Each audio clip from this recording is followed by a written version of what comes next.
After a long and challenging offseason, Kansas Jayhawk football is back. Today we return home to Lawrence, Kansas, Week 1, hosting the James Madison University Dukes, a team who took 5 players from us through the transfer portal this offseason. It'll be fun to see some familiar faces once again. With the offseason wrapped up here and in the Broncos franchise, we can now get season number 4 of both series underway. We've got a fun team here that I think really can contend for the Big 12 and possibly the playoff. We have much of our core from last year returning, but we will be without star receiver Mario Maddox for most of the year. A pectoral injury that he suffered last offseason is not healed properly, and Maddox, who I felt like was in line for a huge season, will now be sidelined until the final couple of regular season games, a major loss for us offensively. We introduced a new twist in the last episode that saw more of our players go in the portal, most notably DeAndre Rainbolt and Champ Tompkins to UNLV. We lost 5 guys to JMU, including running backs Johnny Thompson and Harry Stewart, who we'll get to see today. Reed Sharp, the former top 35 prospect in America, not only transferred, but he is headed to our big rival Missouri. And then James Livingston, the starting guard, who did not allow a single sack in the regular season for us last year, is headed to Michigan.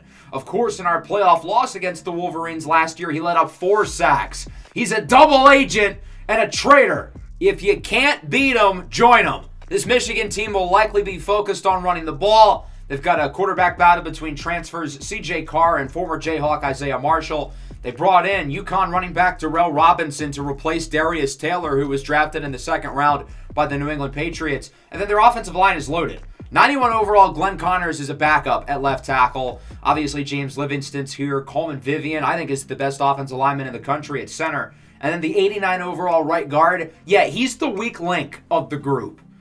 So along with previewing our roster, some of the newcomers who are coming in for our team and how they're going to replace some of the guys who left, we're also going to be talking about recruiting, introducing ourselves to many of the notable prospects in this year's high school class, along with going through our custom schedule. I have chosen our 3 non-conference games after seeing your guys' feedback with James Madison, Duke, and Michigan. We'll start with the elephant in the room. We're going back to the big house in week 3. We've lost to Michigan in the playoff twice in the last 3 years, and I don't like playing the same teams year in and year out, especially out of conference, but it felt right, especially with the James Livingston storyline. I figured it'd be really fun to go back to the big house. James Madison, a lot of you guys wanted to see them. Obviously, they brought in a handful of our transfers. And then Duke, a battle of the basketball schools. I think our in-conference schedule is going to be really hard this year. We have both of the 2 new members of the conference, Arkansas and Florida State. The rest of our in-conference schedule, I think, is going to be quite hard as well. Utah and Colorado are both major bounce-back candidates. Arizona State lost the conference championship last year. UCF obviously won the conference championship. We've got both of them. And, of course, we play our rivals Kansas State, who beat us a year ago. The reigning champion Notre Dame Fighting Irish are unsurprisingly ranked number 1 in the AP poll. Them and USC, of course, both bringing their quarterbacks back from last year. We are ranked number 9, the highest-ranked Big 12 team, with UCF and Kansas State also in the rankings, although I think Florida State really has the best chance to win this conference, if not us. And while we're on the subject of conferences, there was a lot of movement in the offseason, particularly involving the SEC. They want to pass the Big Ten because right now the Big Ten is clearly the best conference in America, and it showed last night in the NFL draft. The top 6 picks came from the Big Ten. This conference had 13 first-rounders and 16 second-rounders. So the SEC, losing Vanderbilt to the Big Ten, added Texas Tech and North Carolina, the first step of their big plan. The ACC added West Virginia from us, but we brought in Arkansas and Florida State. The SEC targeted the Seminoles, but Florida State felt like the conference wasn't stable with some of their big moves, so they've decided to join us on the dark side. Let's look at the All-American teams. I feel like these are really based off of purely ratings, so I wouldn't take them too seriously. It is cool to see Seth Jennings here, but he only had 3 sacks last year, so based on his production, he probably doesn't belong. James Livingston makes the All-NCAA second team. And then within the conference, Seth Jennings and Dekias Brinkley are two starting defensive ends making the line with Samuel Mpemba. I'm expecting a huge season from the pass rush. Dekias Brinkley returning for his senior season. I thought he was going to declare for the draft. And then Jennings, I think, is the most talented player on the roster. Once he puts it together, look out. Mario Maddox, Carter Leversky, Terrell Butts, and Damani Maxson make the All-Conference second team. Very unfortunate for Maddox because, again, he's going to miss like 9 or 10 games this year. Let's talk red shirts now, and keep in mind these can change. Look at a guy like Devin Murphy, who played the final 9 games last year after getting redshirted, and he finished with 7 sacks. Most of our true freshmen will be getting redshirted to start the year, but there are a handful of players who I think will be able to give us some early production. And again, if we feel like we need to make a change like we did with Devin Murphy last year, then we will certainly do so. I do want to highlight some of these specific newcomers who I think have a chance to be very productive for us right away, along with the other new starters who have been developing through the system or have come in recently through the transfer portal.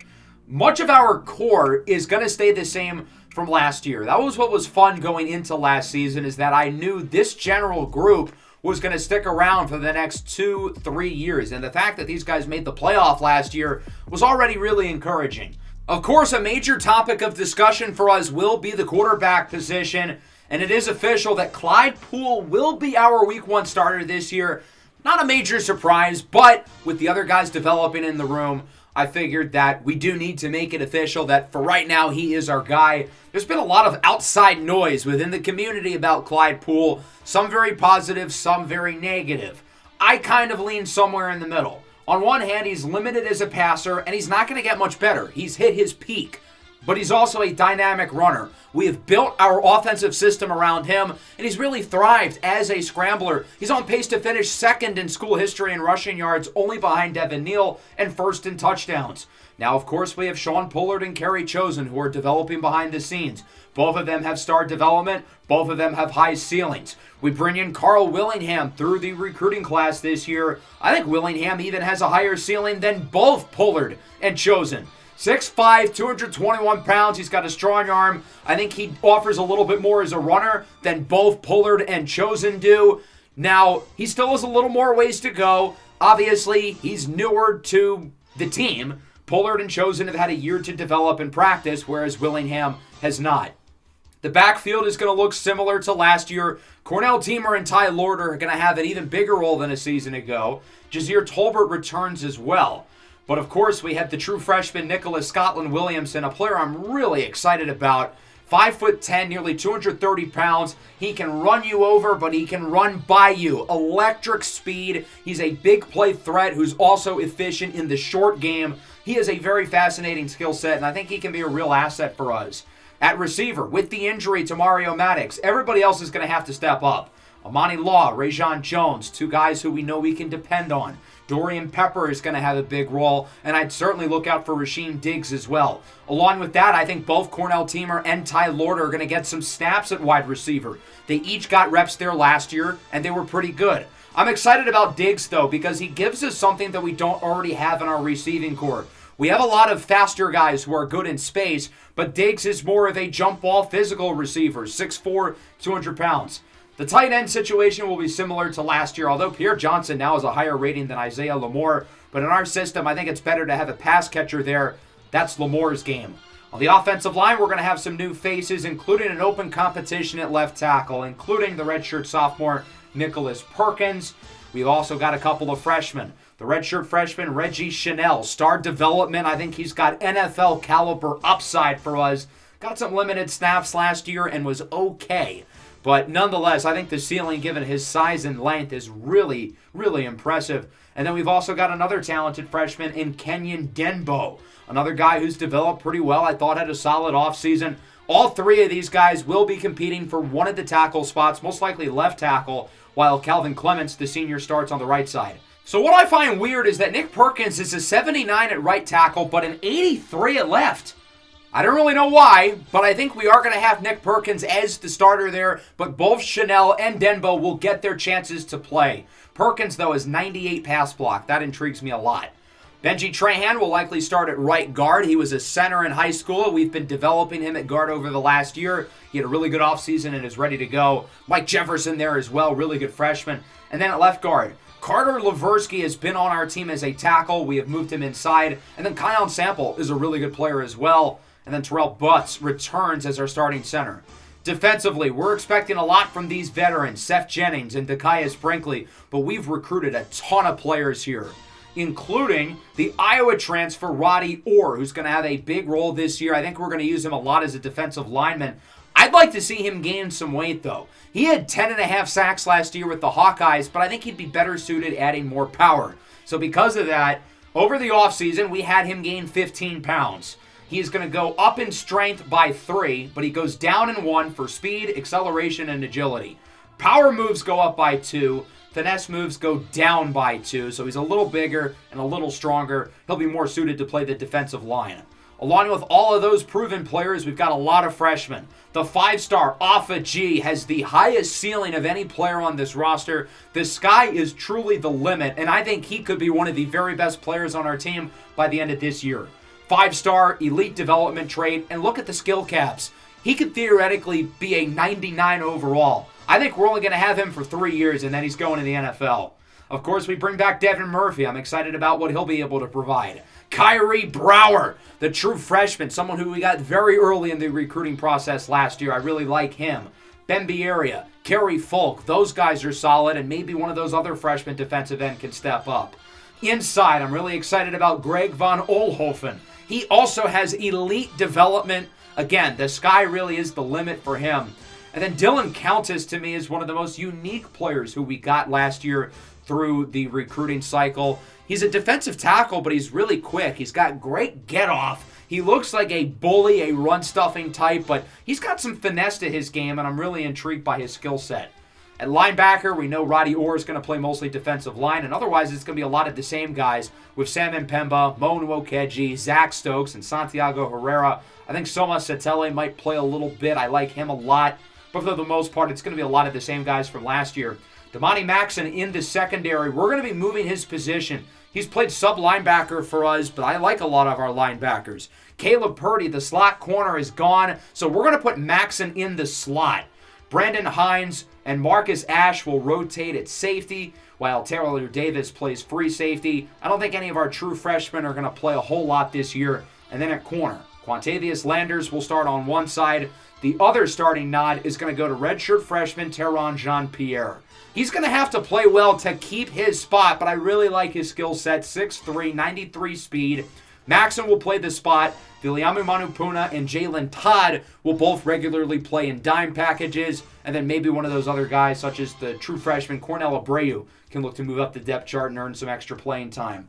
We've got a lot of shoes to fill with Travion Ford, our star edge rusher, going number 12 overall to the Cleveland Browns. Cornerback Brian Dilworth in the 6th round to the Eagles. Offensive tackle Spencer Fano in the 7th round to the Commanders. And then Caleb Purdy, unfortunately, going undrafted. We'll have to see in the next episode of the Broncos series where he ends up. So now let's talk recruiting. We've got 4 5-stars with interest in the school. That's pretty exciting. We're obviously going to put those 4 on, along with 31 4-stars. We're going to scout these guys, offer some scholarships. We're going to start with quarterback Trey West, the only quarterback on the board. He has interest in us, so I figured why not? And he looks really good. 86 speed, 94 throw power, 6'1", 223. We're going to offer him and everybody a scholarship here. I want to add some depth at running back. Maybe Drew Page could be that guy. I think he looks pretty solid. 4-star. And then we've got Jamison Michaels here. I think he actually is a little bit better than Drew Page, despite being ranked a little bit lower. But nonetheless, I think both of those guys are quite good. And then Jalen Myers, more of a pass-catching back. I don't think he's quite as good. He's a bust. His athletic ratings do not look all that impressive. I put a lot of receivers on the board. I think this is our number 1 position that we really have to focus on this year. We even have interest from a 5-star, Elijah Parrish, the 2nd-ranked receiver in the nation. And this guy looks really good. He's not the biggest, but he is twitchy. He's explosive. Reminds me a lot of Luther Burden coming out of high school. Obviously, he picked our rival Missouri.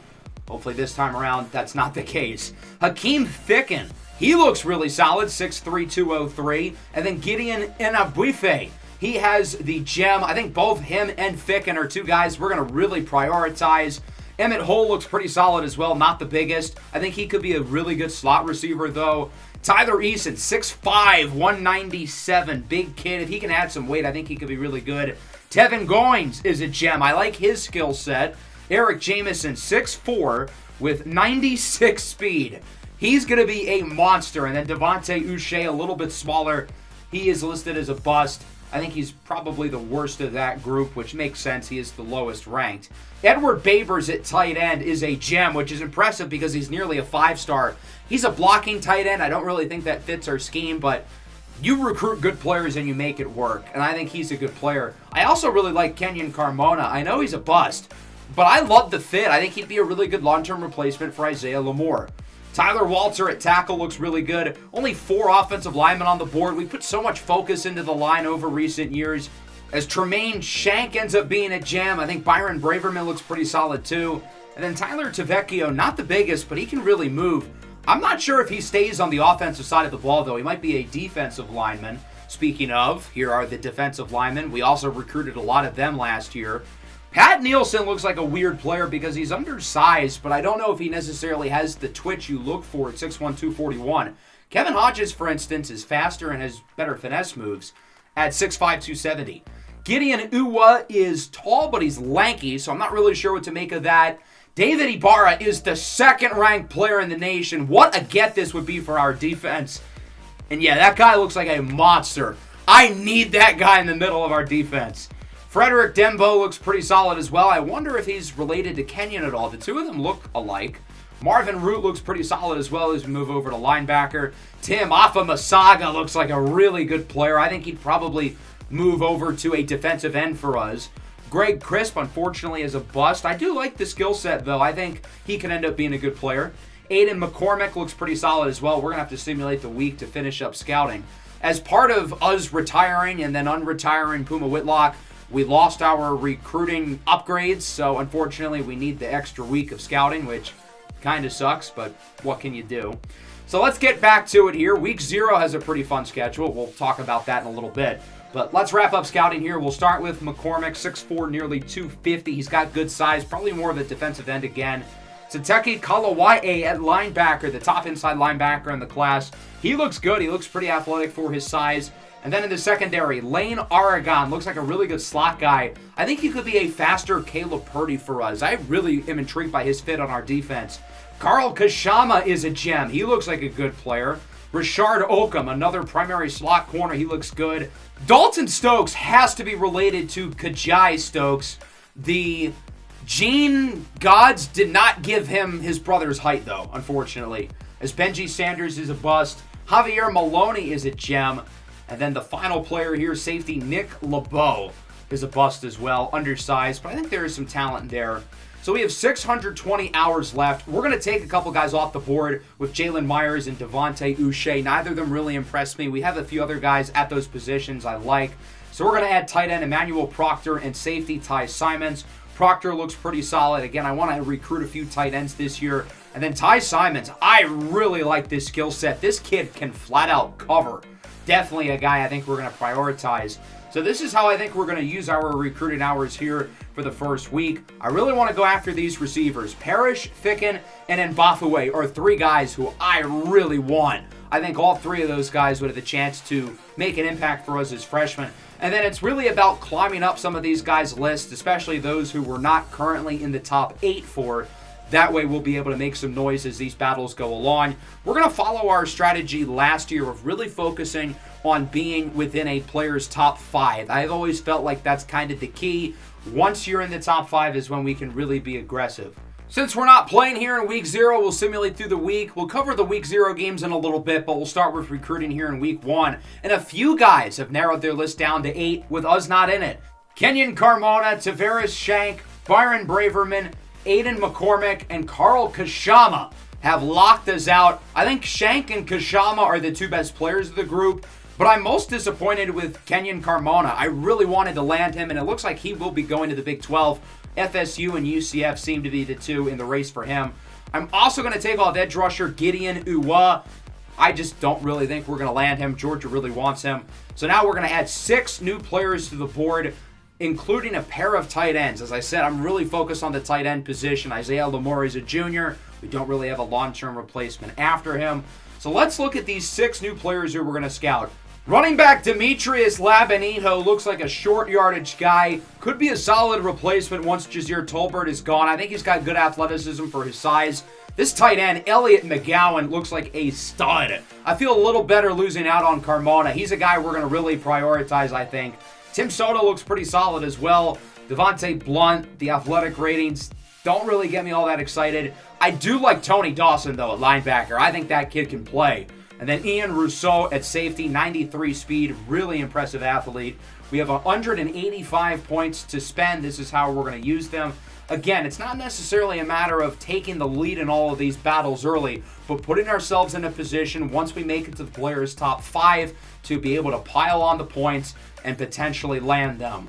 Again, I think this is a really talented crop of players, and I see a few guys who I believe who could contribute for us as true freshmen on day 1 next year. With that, let's talk about week 0, and we've got some interesting games on the schedule. Our national champion from last year, Notre Dame, faces off against Georgia Tech. The national champion runner-up, Maryland, faces off against Louisiana Tech. So we'll start with Notre Dame, who lost a lot of guys to the NFL, but they do return their star quarterback, Jay Pitts, who's now a redshirt sophomore. I wonder if he goes in the first round. He certainly looked like a first-round caliber prospect in the playoff. So right now, the saying for the tanking NFL teams would be play like piss for Pitts. And Jay Pitts made himself some money today after throwing 50 touchdowns as a freshman. He threw 4 in his sophomore debut, leading Notre Dame to the win, 49-27 over a strong Georgia Tech team. Dylan Lonergan, the transfer from Alabama, had 3 touchdowns and 3 interceptions in his debut with Georgia Tech, certainly up and down. Really good game, though, for the Notre Dame offense, even after losing Jeremiah Love early in the second round to the Eagles and Jaden Greathouse a few picks later to the Titans. They didn't miss a beat.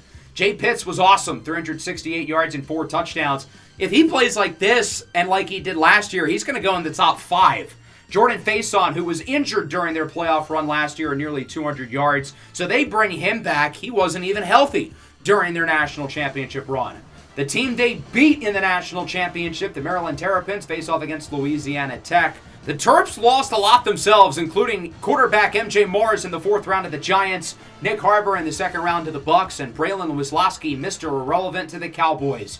Well, if there's one takeaway from this game, it's that Maryland is not going to go away from their aggressive playbook.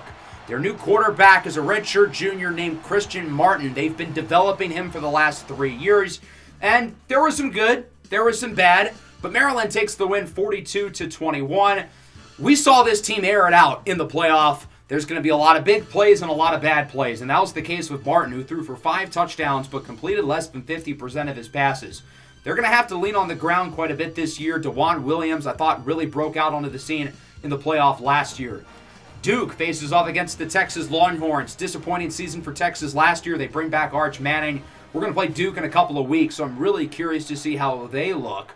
Aaron Noland making his first career start, and he looked pretty damn good, leading Duke to the upset over the Texas Longhorns, 31-16. Malik Murphy, who? Malik Murphy is a talented quarterback who just couldn't win with this Duke team, and NFL teams caught notice. Murphy was supposed to go in the 2nd round. He fell all the way to the 6th, where he was drafted by the Broncos. Aaron Noland was absolutely fantastic. The Southpaw is going to be a real challenge for us when we head to Duke in 2 weeks. As for Texas, Arch Manning still is not that good. This is his 3rd year now as a starter. I feel like if he was going to break out, it would have happened by now. Not ideal. He has all the talent in the world, but he just has not put it together, and this is not a promising start. The 1st and 2nd defensive players selected in last night's draft came from Purdue. Dylan Thieneman, 5th overall by the Bucks. C.J. Madden, 21.5 sacks last year, the 6th overall pick by the Raiders. And boy, Purdue missed both of them today, losing to Miami 27-3. But it's not just any Miami. It is Miami of Ohio. And even though Purdue is certainly missing their defensive stars, neither of them could have stopped this offense from completely laying an egg like this. Eddie Escobar throws for 3 touchdowns in the win for the Red Hawks. Overall, really strong win here for Miami against a Purdue team who started last year 6-0 before playing some better competition and falling off, but still a good team. Marcos Davila was pretty unimpressive. Just not a good game on either side of the ball for the Purdue Boilermakers. The other ranked team to play was Texas A&M. They squeak away from New Mexico 34-24. Boston College over Cincinnati. Louisville over USF in a high-scoring game. And then LSU takes care of business against UTSA. No changes to the rankings in Week 1. Nathan Childress and Damian Wimberly win the Players of the Week. And no change to the Heisman list, although Arch Manning should not be in first to begin with because, again, this is his third year as a starter, and he's never really been that good to begin with. So that'll bring us into week number 1, where most teams are going to be starting off their seasons. Before we take a look at JMU, we've got to name team captains. 3 of our 6 captains from last year return. Dekias Brinkley, Damani Maxson, and Clyde Poole. Our new captains will include tight end Isaiah Lamore. He's now in his 3rd year as a starter. I think he really deserves it. He really stepped up for us last year. Samuel Mpemba, one of the key players for us defensively. The former Georgia Bulldog has really developed solid for us. And then Taylor Davis, a guy who wasn't a highly regarded recruit, took until his 4th season to be a starter, but was one of our best defensive players last year with 5 interceptions. Let's take a look at JMU. This will certainly be their toughest game of the year. The Dukes went 1-11 a season ago. They were one of the worst teams in the FBS, but they were active in the transfer portal, hoping some of their new additions will make an impact. Joshua Douglas is their quarterback. He was the starter as a freshman, missed some time with an injury last year as a sophomore, only played around half the year. I think they're really going to lean on the run game with former Jayhawks Johnny Thompson and Harry Stewart. Those two are joined by former Kansas teammates, including wide receiver Keaton Kubeka, who I think is going to play a role for them this year. And then linebackers Brian Helena and Javon Russell. They've got a really good safety tandem with KJ Flo and Phillip Harris, both of whom I think are NFL prospects. They've got some good players on the defense. I like their offensive line, but I do have some concerns about the passing game. Should be a little easier to throw the ball, though, considering they can run it quite a bit. There is going to be some animosity with us and some of our transfers. I mean, Reed Sharp now plays for one of our biggest rivals. James Livingston sucked in the playoffs, and he transferred to the team we lost to in the playoffs. But none of these JMU players, there's any hard feelings. I hope these guys, especially Harry Stewart and Johnny Thompson, get some big cheers.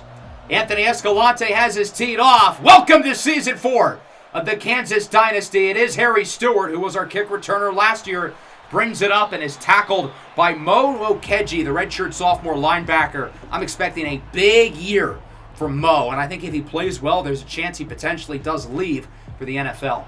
Let's take a look at the JMU offense now. Harry Stewart to the right of the quarterback, Johnny Thompson to the left. Thompson's in motion. He gets it on the short pass, and Johnny Thompson starts with a gain of around 8, wrapped up by Mpemba. Thompson, of course, played a huge role for us as a sophomore, was sort of lost in the shuffle last year to many of our talented freshmen. 2nd and 1. Douglas, his pass is hauled in for a first down. Solid throw and catch by Dylan Williams.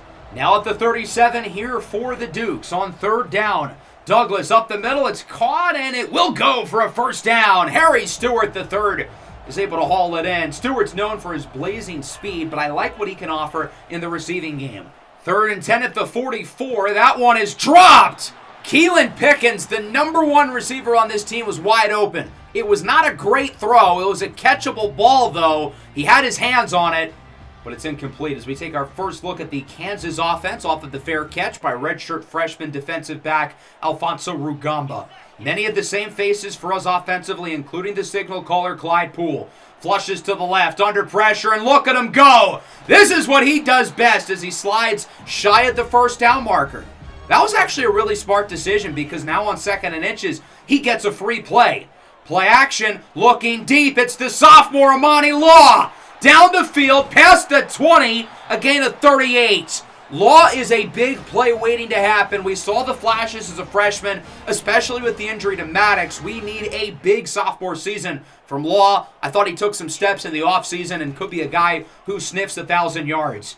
Teamer on 1st down gets a block, and he walks into the end zone for a touchdown. Speaking of talented sophomores who had big off seasons, Cornell Teamer might be the most talented playmaker on the offense right now. He really came along during the second half of last season after a slow start, and he is in for a touchdown. A good opening drive for the Kansas offense, finished off by a score from Teamer. 2nd and 4, under pressure. Douglas is sacked. The new addition, Roddy Orr, double-digit sacks last year at Iowa, gets his first as a Jayhawk, and he is joined by Devin Murphy, who again had 7 over the final 9 games of last season. 3rd and 12. Douglas under pressure. Hit as he throws incomplete. Dakius Brinkley brings the pressure, the all-time Kansas leader in sacks, returning for his senior season as that forces a punt. As the Jayhawks now the 3rd and 6, it's Ty Lord, and he gets around 4. And the ball's out, it's a fumble! And it's picked up by JMU! I wanted to run the ball there on 3rd down to make it a 4th and 2, 4th and 3 so we could go for it. And it almost worked. Lord got the 3 or 4 yards we needed, but he fumbled the ball. It looked like the ball came out late, and I am a little bit skeptical because on one hand, that seems awfully late to be a fumble. On the other hand, though, he was on top of some of those defenders, and one of them could have just poked it out. Nonetheless, I think we're going to challenge it. I think that was more so a good defensive play to recognize that Lord wasn't down and punch out the ball. It's really hard to tell here with the replay because you can barely see Ty Lord. So I'm worried that there's not enough evidence to overturn this call. But to my surprise, they would. So we're going to keep the ball. It's 4th and 3, and now we're going to go for it. The plan appears to have worked, but that's step 1. Step 2 is now converting. 4th and 2 to be exact. Up the middle, Jazir Tolbert does not get it! The plan fails! Brian Helena, the former Jayhawk, amongst the defenders to stop Tolbert in his tracks as JMU gets it back. What a catch! The former Jayhawk, Keaton Kubeka, who finally gets an opportunity to shine, makes a really hard grab and makes a nice play after the catch after he's able to corral it in. Stewart in motion, fake handoff for Thompson up the middle. That one is caught again. Another really nice grab. This time Dylan Williams comes down with it, and James Madison has it inside the red zone looking to tie the game. On 1st down, Douglas looking deep. It's caught into the end zone. Dylan Williams with the touchdown, and JMU ties it up. Damani Maxson tried to play for the ball there rather than the receiver. A rare mistake by the now 4-year starter in the secondary who's learning a new position. There might be some growing pains for Maxson as we're tied at 7. The true freshman, Nicholas Scotland Williamson, his first career carry, only goes for a gain of 2. I'm still really excited about him. He's going to be a spark plug for us in the running back room. 2nd and 8, short throw up the middle. That one is caught by Cornell Teamer. As I said, Teamer and Lord are both going to get snaps at receiver. I thought Teamer especially looked really good, playing receiver a little bit towards the end of last year as the Jayhawks are able to keep the chains moving. Fake handoff for Teamer. Poole under pressure, surveys the field. No one's open. He's under pressure, rolls to the left, and look at him go! Not many quarterbacks can make that play, but Clyde Poole is a different beast. Out of bounds, past the 50.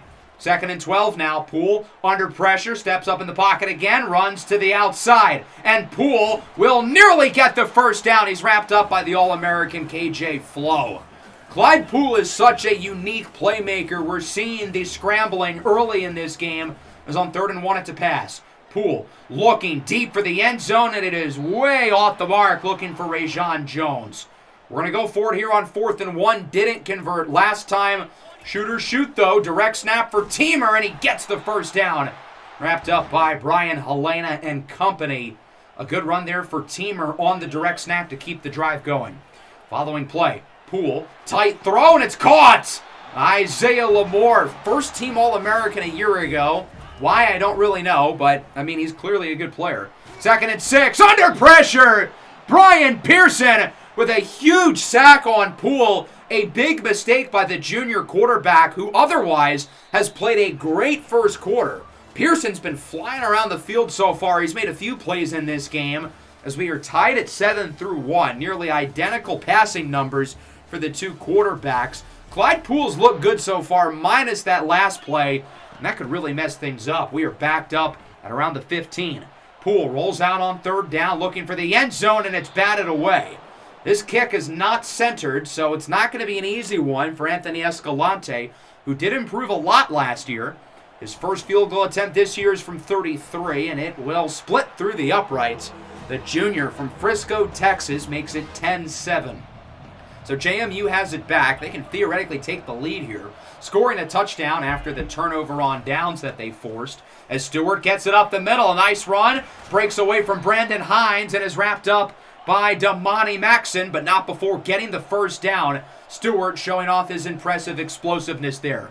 Following play, Joshua Douglas has a wide open man. It's Harry Stewart, uncovered up the seam, bringing it to the 25, where he's wrapped up by the redshirt freshman corner, Teron Jean-Pierre.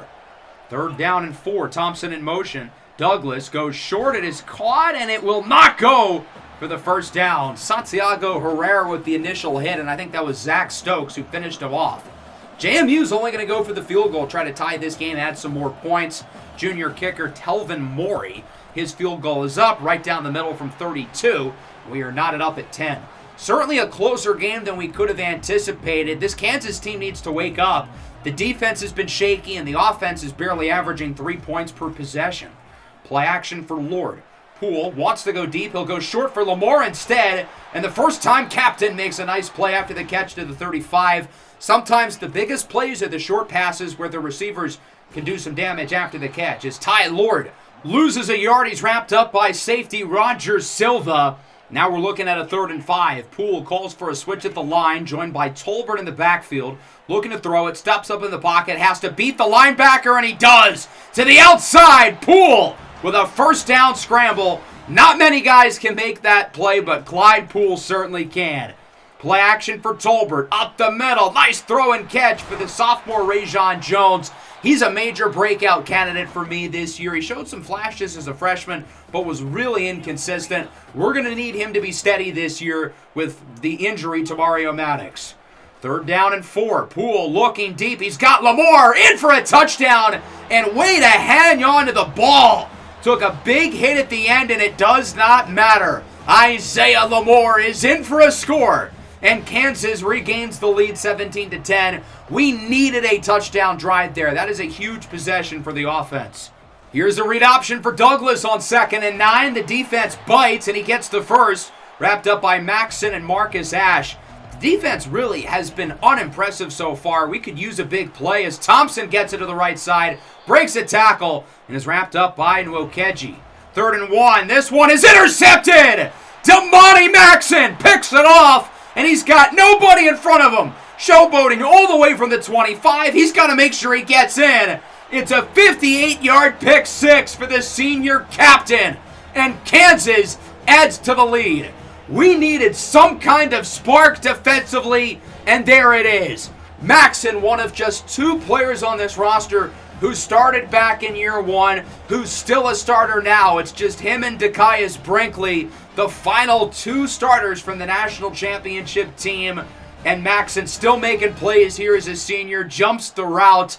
I figured his instincts needed to stay around the line of scrimmage. That's why rather than having him play regular safety, he's going to rotate in at safety, but also nickel corner. JMU back with it, looking to rebound. Douglas is sacked. Seth Jennings brings him down. We need a big year from Jennings, another potential breakout candidate for us. If he has a big season, I think he's going pro. He's got NFL measurables and NFL upside if he puts it all together. 3rd and 14. Douglas looking deep down the field, one-on-one, and it's broken up in the secondary by Taylor Davis. So the offense gets it back. Not too long ago, this game was tied. And now at the 2-minute mark, Kansas is up by 14. 3rd and 8. Short throw is caught. Will not go for a first down. That's Lamore. He's been busy today. And we're going to go for it here for a 3rd time. 4th and 2. Teamer up the middle. Gets the first down. Cornell Teamer 2 for 2 on 4th down tries in this game. Kansas trusting the sophomore in these big spots. Following play. Poole up the middle. He's got Amani Law with plenty of space inside the 15. Pushed out of bounds by KJ Flo. When we get Amani Law in space, he is dangerous. He was dynamic with the ball in his hands as a freshman. Poole rolls out under pressure for the end zone. It's caught! Dorian Pepper is in for a touchdown, and the Jayhawks add to the lead even more. 31-10. And again, great job there by Pepper to hang on to the ball. That is not an easy catch, but the redshirt sophomore comes down with it, and Clyde Poole continues what's been one of his most impressive halves as a passer. A 21-0 run for the Kansas Jayhawks, who have took quick command of this game. 1 minute left in the half. Kansas sends the blitz and they get home. Dekias Brinkley brings down the quarterback, joined by Samuel and Pemba, as it is a 2nd and 18. JMU calls a timeout. Another blitz as they make up the yardage. A nice catch by Keaton Kupeka. Kansas is blitzing a lot so far today, certainly more than normal, as it's now 3rd and 5. Douglas under pressure, sacked again! Dekias Brinkley is there, joined by Roddy Orr. I've been impressed by Orr in this first half. I see how he got 10 sacks last year at Iowa. Kid can play. Jayhawks with 2 timeouts and a chance to add to the lead even more. Isaiah Lamore gets the first down and he's out of bounds, stopping the clock. This game was tied at 10 minutes ago. Now Kansas is on the doorstep of a 4-score lead. Poole up the middle. He's got Amani Law, who brings it past the 30, nearing the red zone. Kansas is going to use a timeout. We've got one more in our back pocket. On 1st and 10, here is Poole. Scrambles under pressure, not able to get away from the pressure that time, as he is sacked by Philip Harris and Scott Thompson. And Kansas is going to get back to the line quickly. 2nd and 14, 20 seconds left in the half. Poole runs with it up the middle, makes up some of the yardage, but we're going to have to use our last timeout, which puts us in some shaky waters here. We're going to keep the offense out on the field, at least for now. 3rd and 5. Poole looks to throw it, looking for the sideline. Teamer gets it for the first down. The one problem is he's out of bounds, and we cannot theoretically center the kick since we're out of timeout. So in an ideal world, we've got to go for the end zone. Poole scrambles up the middle. He's in! Clyde Poole with his 3rd all-purpose touchdown at the quarter. And Kansas is up big late in the half. That was a risky play by Clyde Poole, because if he was tackled in the field of play, that's the end of the half. We're not going to have enough time to clock it. But he knew he had the speed to be able to weave through the defenders and make it in. Clyde Poole has been a playmaker with his arm and on the ground today, playing some outstanding football right now. And James Madison figures we've allowed 28 points in the last 5 minutes. Let's just kneel the ball out, not hope for any more shenanigans, and that'll wrap up the first half. On one hand, yes, we're up by 28 points. We have built a huge lead. The offense is firing on all cylinders. The defense has been really good since the interception by Damani Maxson. But through the first 15 minutes of this game, it was tied at 10. We were sleepwalking through the first part of this game. The defense was inconsistent. The coverage was not great. The pass rush was not great. And then we really started blitzing. And now everybody's making plays. Jennings, Brinkley, Roddy Orr.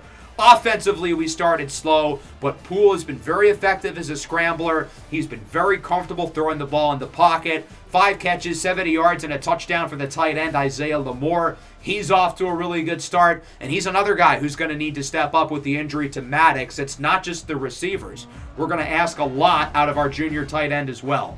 And after all that, guess who starts the ball in the 3rd quarter? Starters are still out. Poole goes deep. A strike for Cornell Teamer, who makes a really nice catch. Poole is putting the ball into tight windows, but he's not putting it into harm's way. He's been very careful with the football today. Teamer to the outside with a big run. Whoop! Clean hurdles the defender. But unfortunately, we've got a flag, and it looks like this highlight run will be coming back. The redshirt freshman, Benji Trahan, is called for the holding. What are those fans doing? That is not a good gesture to make, guys. 2nd and 11 now. Poole scrambles under pressure, and he is sacked. Multiple defenders in the area there, including Scott Thompson and friends. That'll make it a 3rd down. We're going to run the ball here with Teamer, who cuts to the outside and gets the first down. What a game from Cornell Teamer, making plays on the ground. He's been impressive through the air. He's been outstanding so far. 2nd and 5. Poole looks to throw it, rolls out to the right. Under pressure, gets by the defender, scrambles for the first down inside the 10, jukes away from the defender, and takes a shot past the 5. 11 carries for 88 yards for Clyde. He's had a few negative runs on sacks. He's been very efficient through the air. He's taken 3 sacks, though, which is not ideal. 1st and goal. Poole looks to throw it. Quick throw is caught. Ty Lord into the end zone for a touchdown. Again, as I said, we're going to give him some reps at receiver. He's able to come down with his first score of the year. It is 45-10. We're playing some dominant ball right now. So much so that we are already going to start bringing in the backups.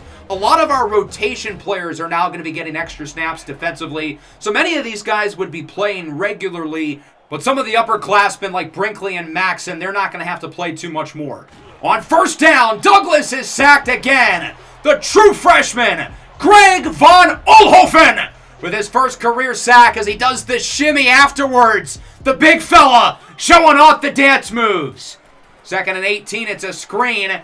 Johnny Thompson ends up with it, blows right by Jean-Pierre and somehow gets the first down. Hit hard by Landers. A freshman mistake from Teron Jean-Pierre, who's going to play for most of the rest of this game. I want more in-game reps for him, as this one is floated up and intercepted. Nothing is going well for JMU. It's Jalen Todd. Jukes away from the defender, brings it inside the 20. What a disaster this has turned into for the Dukes. And we're going to see a lot of new faces on offense, including the quarterback position. I want to get all these QBs some more reps. So here is Sean Pullard, the redshirt freshman. I thought he had a really good offseason, and he is our regular backup for right now as Ty Lord goes backwards. Phillip Harris has been one of the lone bright spots for JMU today. Now looking at a 3rd down and 12. Pullard looks to throw it under pressure. Hit as he throws, and it's incomplete. So the JMU defense forces a 3-and-out with the new quarterback in the game. But we're already in field goal range. It's a 39-yard kick for Escalante. Fully centered, up and through. He is 2 for 2, and it is now 48-10. We have scored pretty much 38 points in the last 11 minutes. JMU back with it. Joshua Douglas connects with Chris Lofton. Nice spin move. Gets by Santiago Herrera and is wrapped up, but not before gaining the first down. 2nd and 5 now. Harry Stewart gets it. Up the middle, breaks the tackle, and there goes Stewart! He's known for his ability in space, but he can bang with the big boys as well as he gets by the true freshman defensive end, Kyrie Brower. First down, under pressure is Douglas. He'll look to run with it, has the first, inside the 20, what a run by Joshua Douglas. He's had some impressive plays with his legs today. Not the runner that Clyde Poole is, but this young man can move as well. Johnny Thompson gets it up the middle. This senior looking to break the tackle. He has it inside the 5. A strong drive here for JMU, just trying to get anything going. As it's now 1st and 10, under 2 to go in the quarter. It's going to be a handoff, I guess. I mean, we read the play the entire way quickly. Athia Kiaho amongst the defenders there. By the time Stewart had the ball, there was 3 defenders already in the backfield. 2nd and goal. Douglas looking for the end zone. It is caught.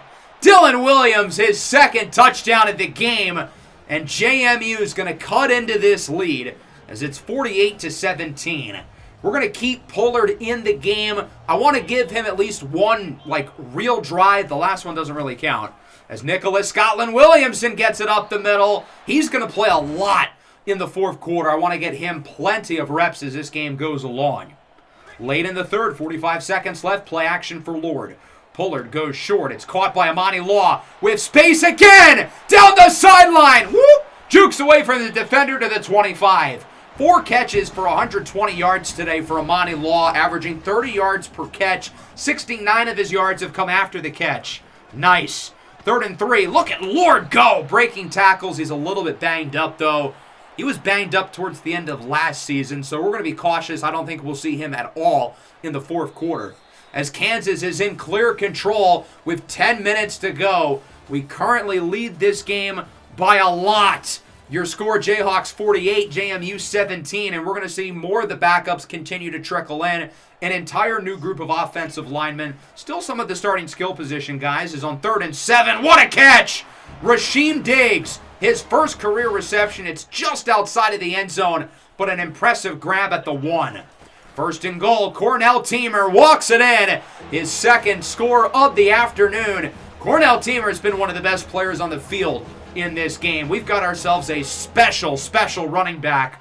55 points for Kansas. As JMU is starting to make some switches, a new quarterback, this is J.C. Evans. He goes short for his tight end. That's Kadarius Acosta who gets the first down, wrapped up by redshirt freshman safety J.P. Hussein. We've brought in pretty much all the freshmen at this point, a lot of true freshmen who are being redshirted. As that one is caught by Lofton, breaks the tackle. Ibrahim will not catch him.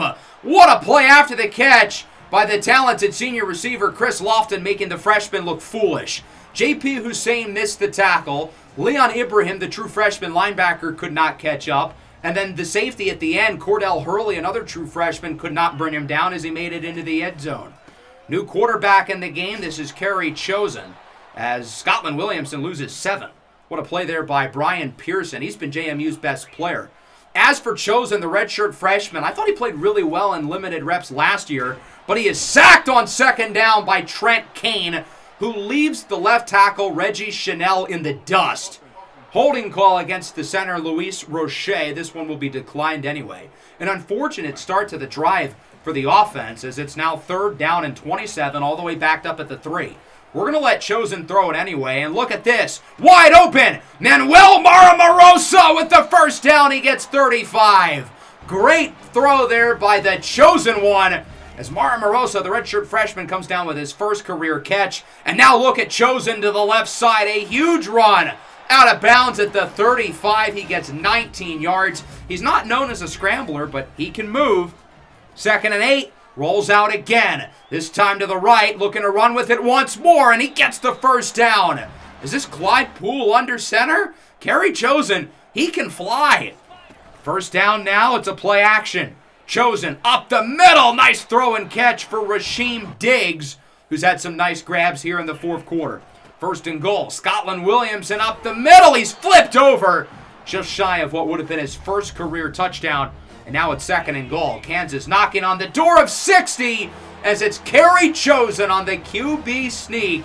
In for the score. Strikes the pose. I thought that was a really good drive from Chosen. He was a little better than Sean Pollard, even though Pollard had the better offseason and is rated higher. JMU back with it. That one is nearly intercepted, but it's caught. That should have been picked off by Santiago Herrera, as it's now a 2nd down with a little over a minute left. Evans under pressure, sacked again. Kyrie Brower, the true freshman, with his first career sack. I think he's been quiet today, but he makes the play there. 3rd down now, up the middle. That one is caught for a nice first down. Good throw and catch by J.C. Evans. He's had a nice game, 8 of 11 for 122. Clock winding down, around 20 seconds left. Evans will go short. It's Harry Stewart. He'll get by Herrera and takes a big hit from J.P. Hussein, joined by, I think, Exodus Ayers as well, and that's just about going to wrap things up. What a win here for the Kansas Jayhawks, 62-24. We had the backups in since like halfway through the 3rd quarter. I mean, this game was over for a while. We were able to bring in the 3rd stringers in the 4th. Clyde Poole, player of the game, 268 passing yards, 88 rushing yards, 77% completion percentage, and 4 all-purpose touchdowns. The haters are seething right now. To be fair, I will say, this JMU team is probably the worst team we have played against in this entire series so far. As I said after our playoff loss against Michigan, I don't want to overreact to Clyde Poole's numbers, and that goes for everybody else on the team. And I think we can say the same here against JMU. We have to remember, these guys went 1-11 last year. We were always supposed to win big, and we struggled in the first half until we went on our big run. But we still have to feel really good about how Clyde Poole played. He had the best game of his career. Pollard made some solid throws. Kerry Chosen was phenomenal. On the ground, Poole led the way, but it was not just him. Cornell Teamer had a really good game. I want more from the other backs, though. Ty Lord was awfully quiet. He did have a nice game through the air with a receiving touchdown. Isaiah Lamore was very impressive. Amani Law was a beast. 4 for 50 for Teamer. Lord, of course, with a touchdown, along with Dorian Pepper. The offensive line was up and down. There's some moving pieces. I'll expect them to play better as the year goes along. And then the defense statistically could have been better, but keep in mind we had the backups in for the second half. I liked what I saw from some of the freshmen. Brower had a sack. Von Olfen had a sack.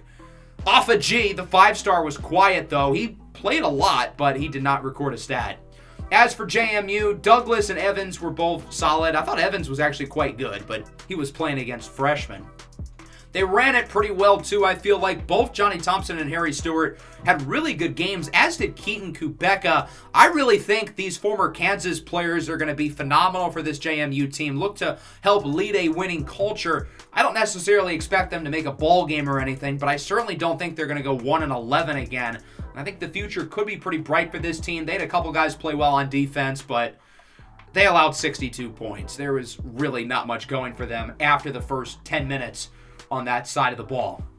We also did not get to meet our freshman punter, Ofisa Sammy. He did not record a single snap in this game. I imagine we'll probably get to meet him next week. Certainly not a perfect game, though, contrary to what the score might tell you, but a lot of flashes. Hard not to be pleased with how we performed there in our opener. We've got some fun matchups across the country in Week 1. Normally, Week 1 is pretty boring, but I'll tell you what, that was not the case this year. Get ready for chaos. Miami, Oklahoma, Clemson, Texas, NC State, Tennessee, and Purdue, Notre Dame headline the matchups this week as Damani Maxon and Clyde Poole win the Big 12 Players of the Week. So we'll start things off with Mississippi State facing off against Virginia Tech in Georgia. Mississippi State, one of the best defenses in the country last year, but they lost a handful of pieces to the NFL, and they could not stop junior quarterback Davi Belfort, who led the way for the Hokies, getting the upset over Mississippi State, 30-20. Virginia Tech was really good in Season 1. They've struggled since, but I think this is a team that could be a sleeper down the line. Eldrin Rattler, the former 5-star and redshirt sophomore, finally gets his chance to start. Loses his first game, but I thought he played pretty well. Belfort, as I mentioned, 2 touchdowns, 69% completion percentage. Nice. Virginia Tech ran the ball really well, too. Clemson and Texas, no intro clip for this game, but I was really surprised to see Texas perform at such a high level. Look at Ryan Wingo climbing up the ladder. This is the same team who lost to Duke a week ago, now beating the Clemson Tigers. Texas will move down in the rankings because of their loss, but they take this one 31-16. Lenora Sellers is back for Clemson, but his entire receiving core is gone. Antonio Williams to Seattle, Tyler Brown to the Bucks, and TJ Moore to the Chargers. Arch Manning was fantastic. Where has this guy been? In one of his biggest games of the year, he's fantastic. And then Ryan Wingo, 8 for 209 and 3. After his sophomore year, I thought he was going to be a first-round receiver, quiet as a junior, but all the talent is there. Georgia and Florida State, the Seminoles, of course, now in the Big 12. As for Georgia, it's a new era for them. Former 5-star Yvonne St. Jules making his first career start at quarterback, and he looked pretty damn good. 38-21, nice win for Georgia. I was really impressed by their defense. They lost a lot of guys to the NFL. Gabe Harris, Raylan Wilson, Daniel Harris, all picked in the top half of the first round.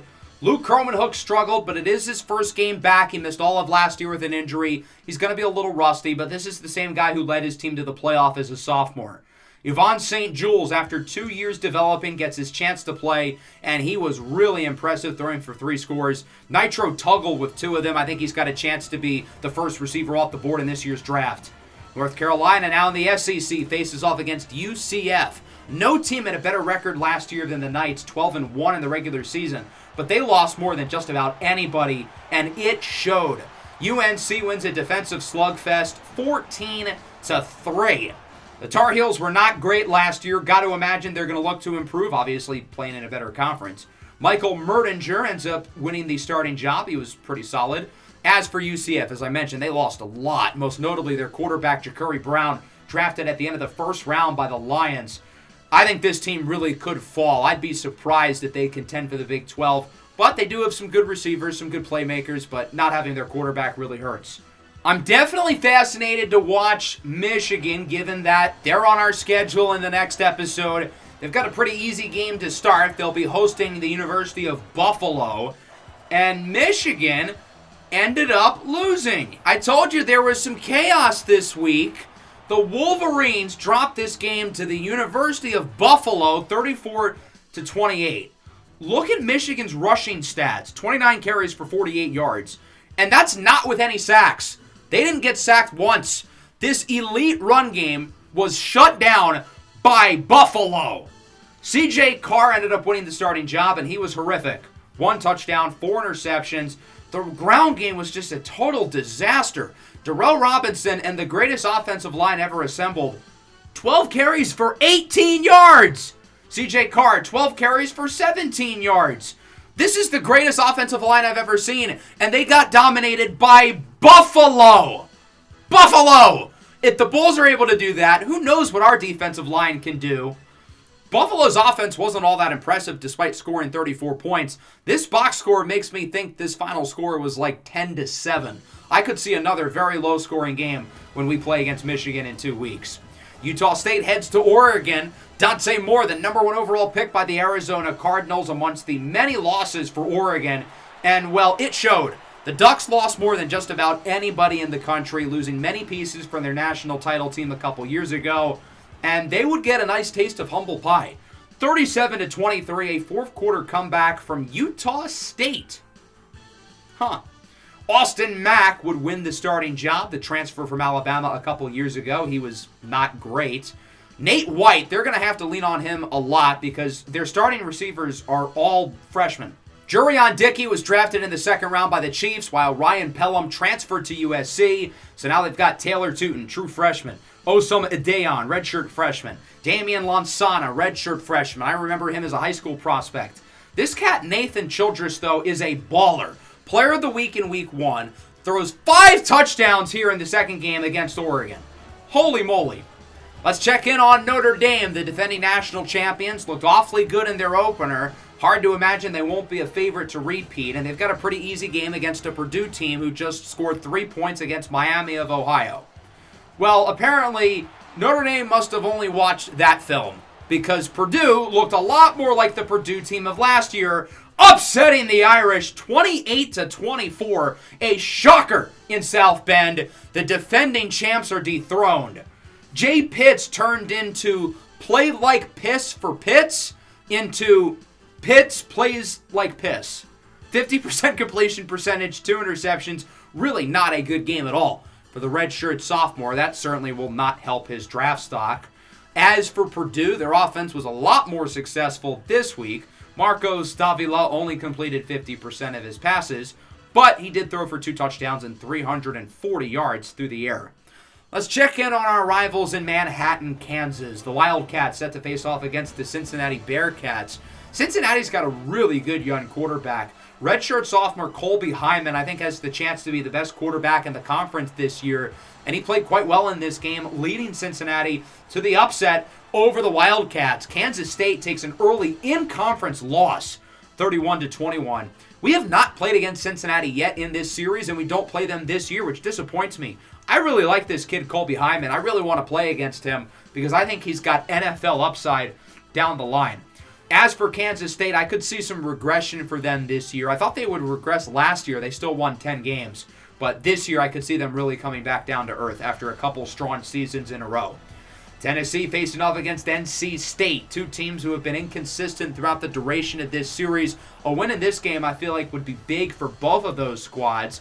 And it was Tennessee. Sophomore quarterback Philanthros Spiro and senior running back Peyton Lewis lead the way. Look at this run by Lewis, who's got a chance to be the top running back off the board in this year's draft. 38-28 win for the Vols. They climb up to number 9. C.J. Bailey, the senior quarterback, had a pretty good game for NC State. They're going to need more from their running back, though, Hollywood Smothers, who I think is a really good player. As for Philandro Spiro, he throws 4 touchdowns, stealing the starting job over Jake Merklinger. He started a little bit last year when Merklinger was hurt, and then this team has a ton of playmakers on offense. I think Tennessee has a chance to be really good this year. Duke just beat Texas. We get to play them next week.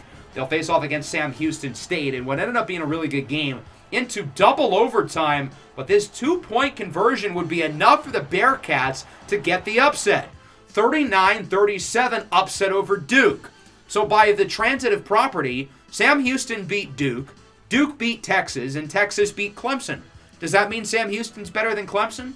Aaron Noland was really good. He threw for 4 touchdowns. Certainly not the reason why his team lost. Their defense really struggled, though. While the Michigan game, I think, is going to be low scoring, I could see this Duke game next week being really high scoring. We're going to wrap things up with Miami versus Oklahoma. The winner of this game will be your new ranked number 1 team, with Notre Dame falling. And ultimately, it was the Sooners who would get the upset over Miami. This one surprised me because Oklahoma lost the game of quarterback musical chairs in the transfer portal. They didn't really land a good veteran, but they still find a way to win this game 34-20. And again, for now, they're the number 1 team. Brock Glenn really struggled for Miami in his debut. They must really hate Keon Hokulani. This is 3 years in a row they've picked a senior transfer quarterback over him. As for Oklahoma, they're rolling with redshirt senior Jake Wakefield, who's been developing since he was a true freshman. I would have thought they would have gone with one of these younger guys.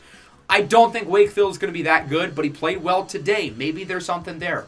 Across the country, Washington takes care of business against Fresno State. Nebraska losing Dylan Raiola, the second pick to the Dolphins, and Dante Dowdell, the third pick to the Commanders, win their first game of the year. Charlotte beats Ole Miss. Could this be another good year for the 49ers? Alabama over West Virginia. Florida, who I'm very high on this year, they're returning pretty much their entire offense, squeaks away from Cal. A&M and Boise State take care of business. Arizona State is now ranked.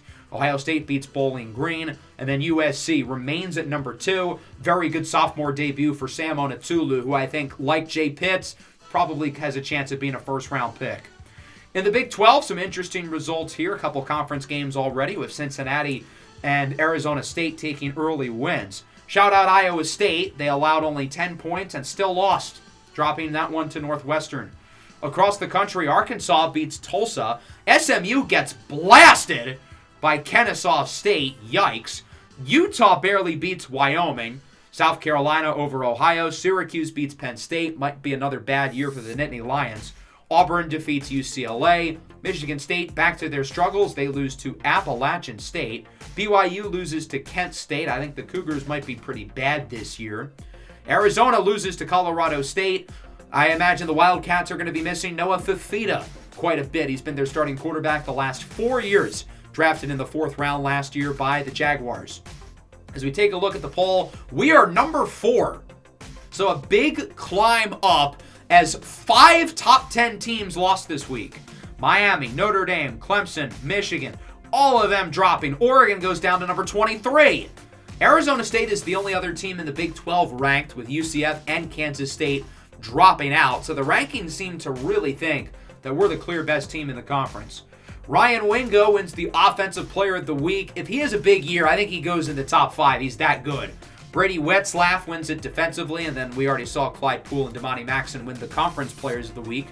No changes on the Heisman leaderboard. Shout out Archman, and he played a lot better this week. I've been quick to criticize him, so I'm going to be quick to credit him when he balls out. Got a couple of fun games here in weeks 2 and 3, and we've got 2 really tough matchups on the road against Duke. Yeah, they lost to Sam Houston State, but they also beat Texas. And Texas might not be so bad this year. Then week 3, Alabama and Ohio State at the Shoe, while we're headed to the Big House to play Michigan. The Wolverines looked abysmal in their first game against Buffalo, losing that one. But I'm not going to take them any less lightly. I think Darrell Robinson could be a Heisman contender behind that offensive line, featuring our good friend James Livingston. So next episode is going to be a fun one. 2 really strong teams, 2 big tests on the road. And we're going to see what this team is really made of going into Big 12 play, and what I expect to be a really hard in-conference schedule. As I mentioned earlier in the episode, we did not get lucky with our conference opponents this year, but it's going to be a challenge, and I'm excited for it. Make sure to leave a like and subscribe to the channel if you are new. Peace out. Rock Chalk.